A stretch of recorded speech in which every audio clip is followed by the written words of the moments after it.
The best, most all-encompassing way to describe our world is hyper-novel. Humans are extraordinarily well adapted to and equipped for change. But the rate of change itself is so rapid now that our brains, our bodies, and our social systems are perpetually out of sync.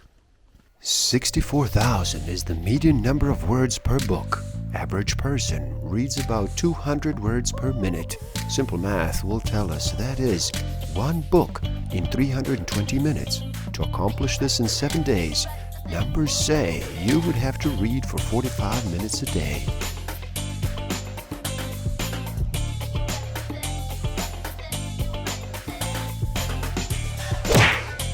Don't forget to subscribe. Hit that notification button, like, comment, and share. Enjoy. Welcome to the Book of the Week series. Every week, as I read another amazing title, I share it with the world. My name is Igor S.F. Walker.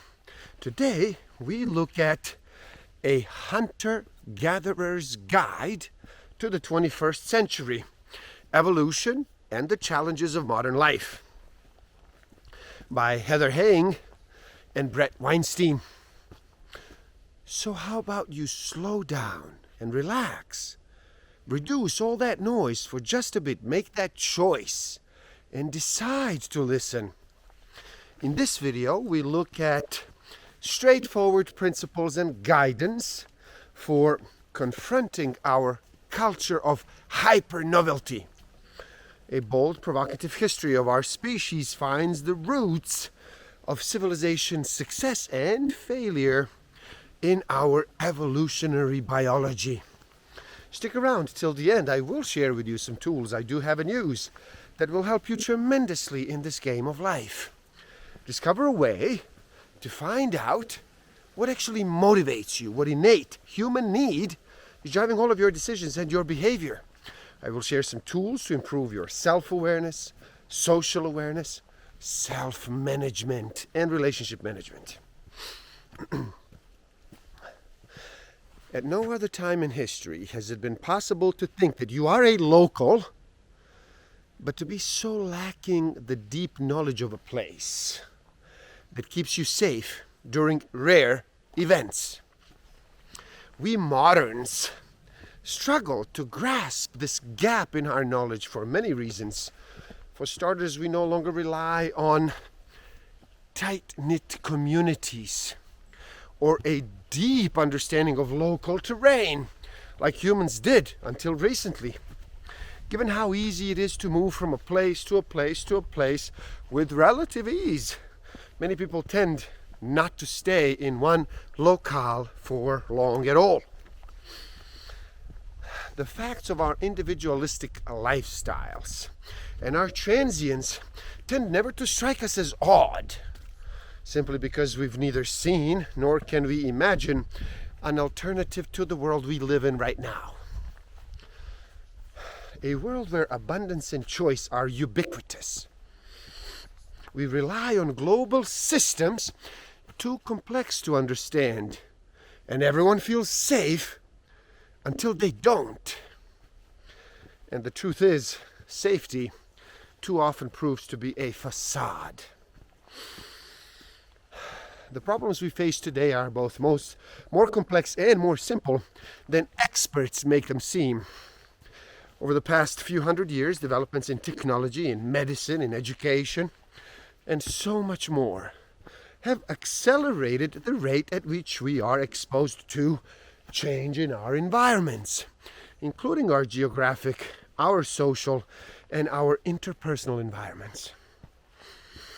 Now, the cognitive dissonance spawned by trying to live in a society that is changing faster than we can accommodate is turning us into people who cannot fend for ourselves.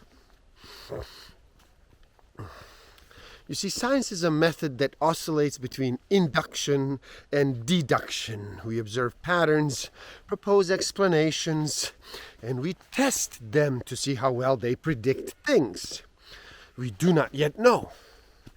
We thus generate models of the world that, when we do the scientific work correctly, achieve three things: predict more than what came before, assume less, and come to fit with one another, merging into a seamless whole. Now, this goal is almost certain that it cannot be attained, but there is every indication that it can be approached, though we may glimpse this end point from our modern perch.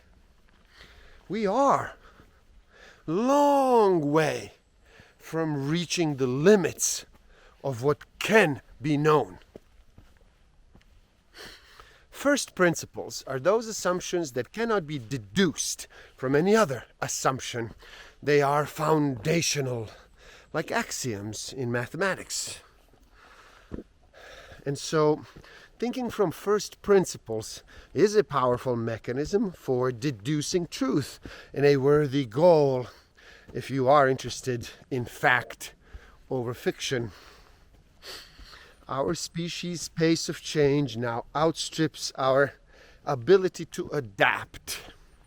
We are generating new problems at a new and accelerating rate, and it is actually making us sick, physically, psychologically, and environmentally, if we do not figure out how to grapple with the problem of accelerating novelty.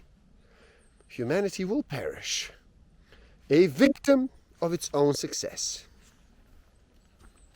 Fitness is indeed often about reproduction, but it is always about persistence. A successful population can ebb and flow through time. What a successful population cannot do is go extinct. Extinction is actually failure. Persistence is success. And the reproduction of individuals is only one factor in the persistence equation. But what does it mean to persist? Is it species persistence that we are after? Do we count each population within the species separately? Is it an individual's descendants that we should be counting? Logically, it must be all of these things and more. See, from the genome's perspective, culture is anything but free. In fact, nothing is more costly. The brain that picks up culture is big and energetically expensive to run. The process by which culture is transmitted is prone to error, and the content of human culture frequently blocks off fitness enhancing opportunities. Thou shalt not kill, steal, covet, lay with, etc. Anthropomorphizing the genome for a moment. If culture did not pay the genome back for its astronomical expense, the genome would have reason to be livid. Culture appears to waste time, energy, and resources that would otherwise be at the genome's disposal. One might get the expression that culture is effectively parasitizing the genome, but the genome is in the driver's seat. The capacity for culture is nearly universal in birds and mammals. It has been elaborated, enhanced, and extended by genomic evolution over time, and it is at its most extreme in the world's most broadly distributed and ecologically dominant species, humans.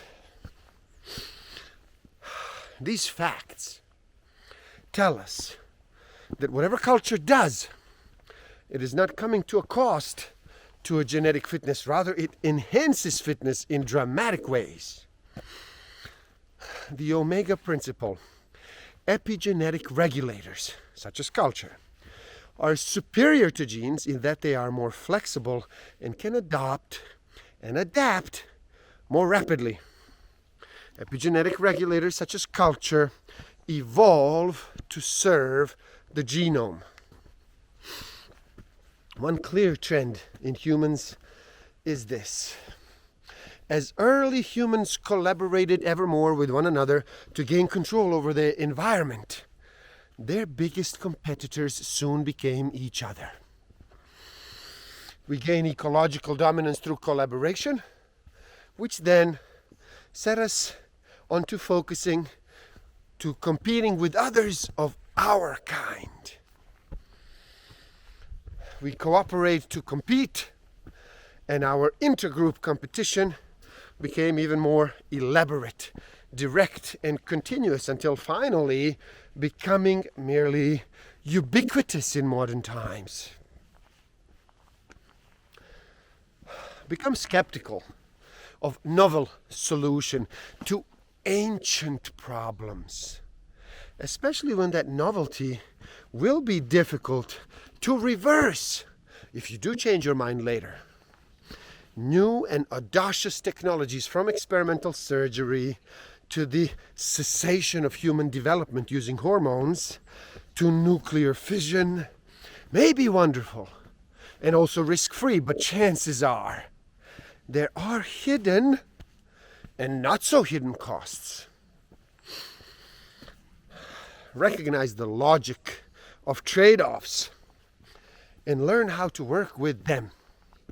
Division of labor allows human populations to beat trade-offs that individuals cannot. And by specializing in different habitats and in different niches, the human species beats trade-offs that no single population can.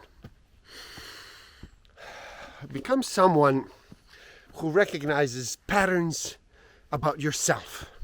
Hack your habits, hack your psychology. What stimulates you to eat, to exercise, to check social media? Understanding the patterns in your behavior gives you a better chance of controlling those behaviors. Look out for Chesterton's fence and invoke the precautionary principle when messing with ancestral systems. Remember this: just because you can does not mean you should. Complex systems are just that, complex. Reducing them to a few easily observable, easily measurable parts can feel like success. But reductionism generally comes back to bite those who practice it. Now add to this the hyper-novel condition of being able to isolate and synthesize even molecules that cause physiological change. And we have a recipe for medicalizing the world, which often makes us less healthy, not more so. Once we have a proxy for something, a category, we think we know it. This is particularly true if the proxy is quantifiable. If numbers can be attached to it, no matter how flawed those numbers might be. Furthermore, once we have a category, we often stop looking outside of the categories for meaning. As our formal system of carrots and sticks exists solely within the categories. Scientism is actually a bastardization of the tool of science, just as social Darwinism is bastardization of Darwin's ideas and willful misunderstanding of evolutionary theory.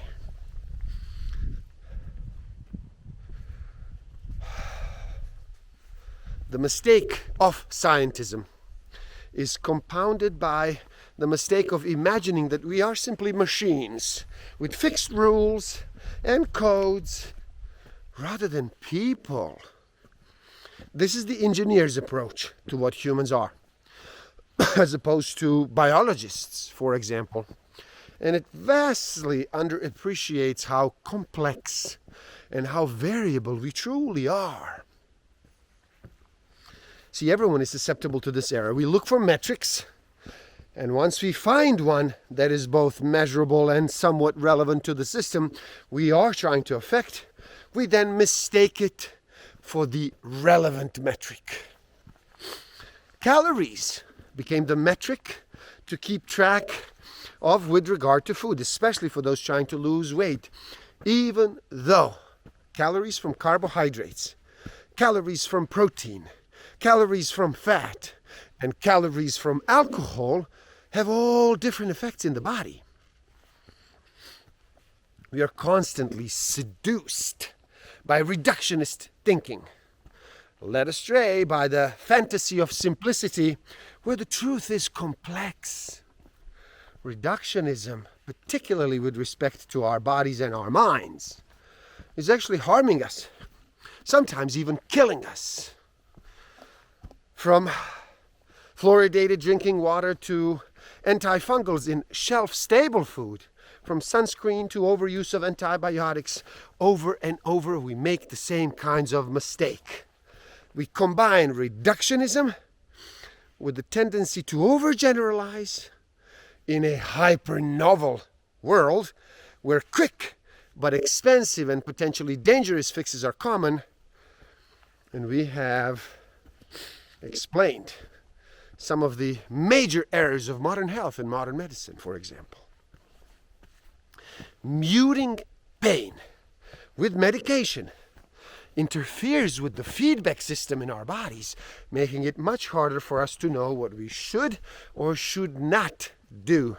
Similarly, eradicating swelling in the wake of an injury means that you are much more likely to injure yourself again in the same place. See, swelling after an injury is uncomfortable and it's cumbersome and often adaptive. It actually immobilizes a limb like a dynamic cast. If you let your body communicate with you, with pain, with swelling, with heat, even more, you are far more likely to get back in the game, whatever your game is, sooner and more safely. Simple prescriptions make snappier sound bites. They're easier to remember for those looking for set and forget solutions. But when they do fail you, you're left with nowhere to stand, no ability to problem solve for yourself. Rather than blindly trusting the science or following the lead of authorities, learn to do at least some of the logic for yourself and seek authorities who are willing to both show you how they arrived to their conclusions and also admit when they have made mistakes. Again, our hope is that we can help you become a better problem solver. Listen to your body. Remember that pain evolved to protect you. Pain is information about the environment, about how your body is responding to it. And now some injuries require professional treatment. But some can be monitored and are monitored without intervention. See, pain is both unpleasant and adaptive. Think twice before shutting down its message. Spend time in nature. The less constructed and controlled, the better. This has many benefits. Among some of them, the dawning recognition that you cannot control everything in your life, and that experiencing discomfort, even the slightest discomfort of a too warm day or rain for which you are unprepared, calibrates your appreciation for other aspects of your life. Resist pharmaceutical solutions for medical problems if you can, while antidepressants and anxiety meds do improve some people's lives. They are often not the best solution. Usually there are alternatives available. Many mood disorders, such as depression, are beginning to finally be understood by Western medicine and be treatable with diet, ample sleep, and regular activity. You see, the whole is greater than the sum of its parts. But why is the whole greater than the sum of its parts? Or to put it another way, why is a holistic approach often much better than a reductionist one? Well, two reasons. First, the part of a given system that we have turned into pills are usually not descriptive of the whole system. Second, there's often emergence in the combination of foods in its less processed form, such that our bodies can use that food more effectively than it can use pills. Reductionism in our approach to food fails us, as our bodies are not static, simple systems, nor do all individuals have the same needs. There is no universally best diet for humans. There cannot be one. A reductionist, nutrition-centered approach to food fails to allow for celebration or for grief, both of which are often accomplished through food.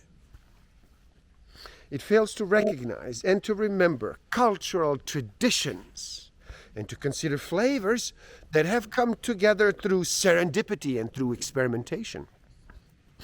Respect your food aversions and your food cravings, especially after exercise, after illness, or while pregnant, so long as these cravings reflect real food and do not pose specific risks. Expose children to a diverse range of whole foods, especially ones that connect them to your culinary and your ethnic background. Eat the same food that you put in front of them and show obvious enjoyment of it. Keep seasonal produce on your counter and let the children eat any food that they find there, encouraging them to develop their own preferences, while they also learn how and when to explore a variety of whole foods. Do not reduce food to its component parts, such as carbs and fibers and fish oil and folic acid. Instead, think of food as the species from which it came. Think of it, the culture that first used it, the myriad of ways it is now prepared and eaten across the world. See, our ability to learn language is part of our hardware. Nearly all human babies have this competence latent in them. Now, which language a baby will speak, however, is entirely context dependent. That is software. Furthermore, we quickly lose some of our ability to hear and to construct the phonemes and the tones of language and of languages that are not in our environment, regardless of our particular ethnicity or our lineage. Just as we are born with more neural potential than we actually use, most of us neurons die off before we do become adults. We are also born with more linguistic potential than we use, and some of it is actually lost during childhood. We are born with broad potential, and that potential actually narrows over time. When we are born, we are in a mode of exploration. You cannot predict ahead of time precisely what neurons we will need or what language we will speak. So we are born with a surplus of capacity. This permits us to optimize our minds to whatever world we actually find ourselves born into, without the need for prior knowledge. We are born to explore the world around us, to discover its secrets, and then structure our minds accordingly. Once this job is done, we shed our surplus capacity, lest it becomes a metabolic liability, all cost and no reward. See, it is a fine needle to thread, giving children enough space to make their own decisions and their own mistakes, and protecting them from real danger. Our societal pendulum has swung too far to one side, to protecting children against all risk and harm, such that many who come of age under this paradigm feel that everything is a threat, that they actually need safe spaces, that words are violence.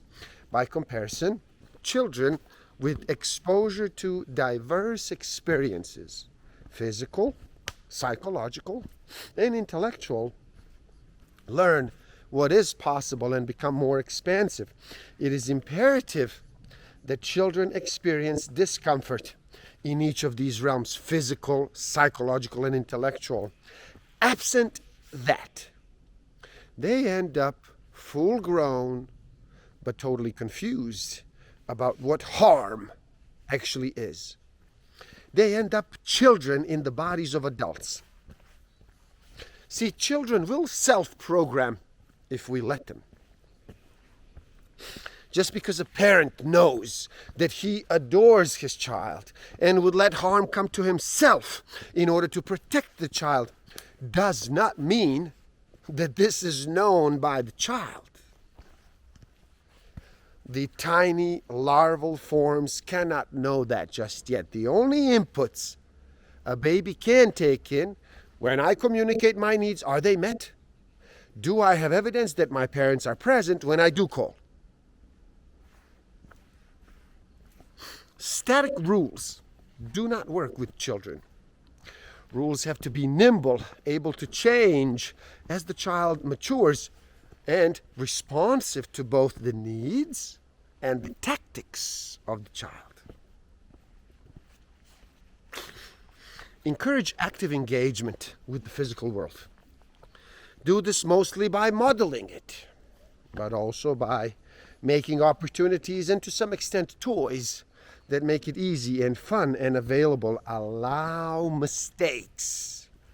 Expect accidents, falls, minor injuries. Be prepared for the possibility even of a large injury.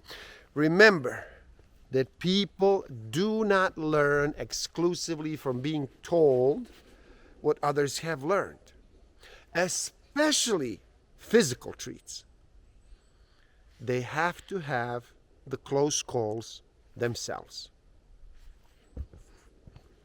Consistently follow through on your promises, both positive and negative. Do not make a threat. Example: if the screaming continues, I'm going to take away your toy, and then not follow through. Better not make such threats in the first place. But if you do make them, and we nearly all do, sometimes make sure that you do deliver. Be the kind of a person you want them to become. Monkey see, monkey do. Don't be surprised if your children eat processed foods and ask to buy things at every store, if that is what they see you doing. And in light of the relative rarity of teaching, both in other species and among other human cultures, we should be asking ourselves, what do we need to learn in order to become our best selves?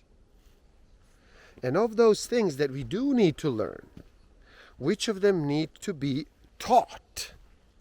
And which can we learn in other ways, through direct experience or through observation and practice for existence? Put another way, what do we need school for? You don't need school to learn to walk, and you don't need school to learn to talk. You do need school to learn to read and write. Or rather, most people need instruction. Reading and writing are so new that we need an educational supplement in order to learn it. School's also useful to learn cell biology, written history, and all but the most basic math. Literacy, like math, and thinking from first principles is like an adaptive foothill. Once you are literate or numerate or adept with logic, you can teach yourself many things without requiring further school. We can also use school to discuss texts with real people to gain exposure to ways of thinking about and representing the world about which we are previously ignorant to gain experience in processing and in running scientific experiments. In school, we also might learn what it sounds like when irreconcilable positions meet one another.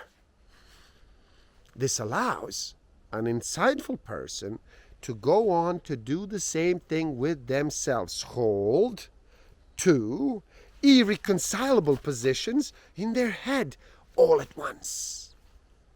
The value in this is immeasurable. It allows a person to learn arguments by arguing with themselves, which facilitates their ability to both uncover and recognize truth. Humans are perhaps unique in the degree to which our theory of mind, the ability to understand that other living beings have point of view and that those perspectives might be different from our own, enables us to explore contradictions and paradox. Again, paradox is what we see when we stand in the wrong place processing what we see with faulty models. While people do not intuit the formalization of the scientific method, children are inclined to observe pattern, to postulate reasons for the pattern, and to try and figure out if they are right. Naturally, they do this. Perhaps school should serve the purpose of helping young people grapple with this question: who am I? And what am I going to do about it? Another way of phrasing this might be, what's the biggest and most important problem that I can solve with my gifts and with my skills? Or how do I find my consciousness, my true self? School can provide a great platform for formalizing and for delivering rites of passage. From how to walk, to whom to mate with, to what book to read. It is all cost-benefit analysis with the target of increasing fitness. Our software is built to maximize our fitness, even if our conscious minds have other priorities. But our software, as an increasing difficult time telling signal from noise.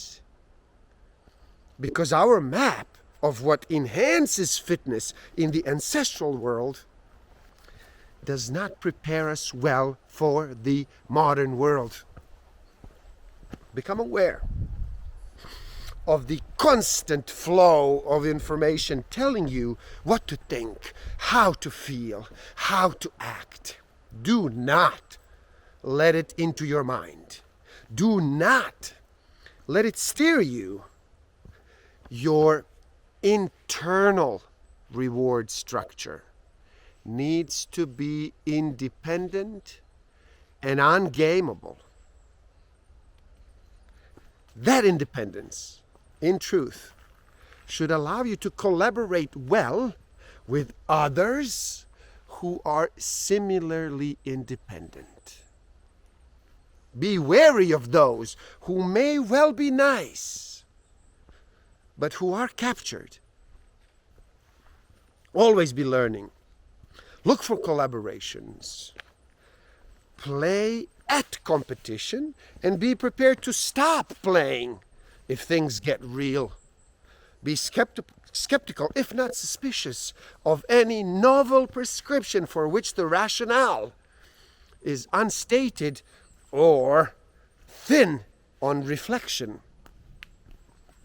Culture we define as beliefs and practices that are shared and passed between members of a population. These beliefs are often literally false, metaphorically true, implying they result in increased fitness if one acts as if they are true, despite the fact that they are either inaccurate or unfalsifiable. learn to hack your own mental architecture for a better life. Keep markets as far from your motivational structure as you can. Do not let someone else's profits motives determine what you desire or what you do.